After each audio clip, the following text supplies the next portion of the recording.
தர்பூசணி தர்பூசணி தர்பூசணி தர்பூசணி ஐயா வாங்க அம்மா வாங்க தர்பூசணி தர்பூசணி நான் எவனு வர மாட்டான் டே நாயா காய் வாங்கிக்கான் இது தர்பூசணி வாங்கிக்கலாம் சம்மர் சேலிங்கு உடம்புக்கு கூலிங்கு மூளைக்கு கேடு உடம்புல சூடு எது வந்தாலும் உடனே குறைக்கும் எதுக்கு முறைக்கிறீங்க என்னன்னு கூப்பிட்டா அண்ணான்னு கூப்பிட்டா உங்களுக்கு என்னன்னு கேட்சியா ஏதோ நாயின்னு சொன்ன மாதிரி இருந்தது.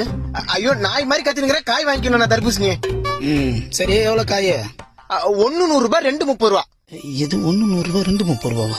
நல்லா ஆஃபர் ஆகுது. இந்த 2 கொடு. கொடுக்குறேன். இந்தாண்ணா. யோ 2 பீஸ் தான் 30 ரூபாயா? பின்ன முழு காய 30 ரூபாய்க்கு 2 கொடுப்பாங்க. அப்புறம் அவள் தான் போக வேண்டியதான் துண்டை போட்டு. யோ 30 ரூபாய்க்கு 2 காய் கொடுக்கலாம் குடியா? 30 ரூபாய்க்கா? நோ நான் உன் சொல்றேன் நல்லா கேளு. என்ன முட்டையில இருந்தா கோழி வருது, கொட்டையில இருந்தா தர்பூசணி வருது. கோயில இருந்து வர முட்டையை இப்ப 3 ரூபாய்க்கு தரமான்றான். நான் இப்ப நான் கொட்டையில இருந்து வந்த தர்பூசணி 30 ரூபாய்க்கு கொடுப்பேன். இது அப்ப காசு கொடு நான் கிளம்புறேன். நோ இது அயோத்தியில விளைஞ்ச ஆபத்தான தர்பூசு. வர வரைக்கும் வந்துட்டு காசை கொடுத்து வாங்காம போனா கொஞ்ச நாள்ல உடம்பெல்லாம் நோவாயிடும், போக போக சங்கடம் இல்லாத சாவாயிடும். என்னப்பா சொல்ற? ஆமா இந்தப்பா நம்பிட்டேன். இந்த ஒண்ணு கொடு. இந்தா 2 கிலோ வாங்கு. லூஸ் மாதிரி யோசிக்காம வீட்டுக்கு எத்தனை ஜூஸ் போட்டு குடி. சரிப்பா இன்னும் 2 காய் எக்ஸ்ட்ரா எடுத்துக்கலாம் போல இருக்குது.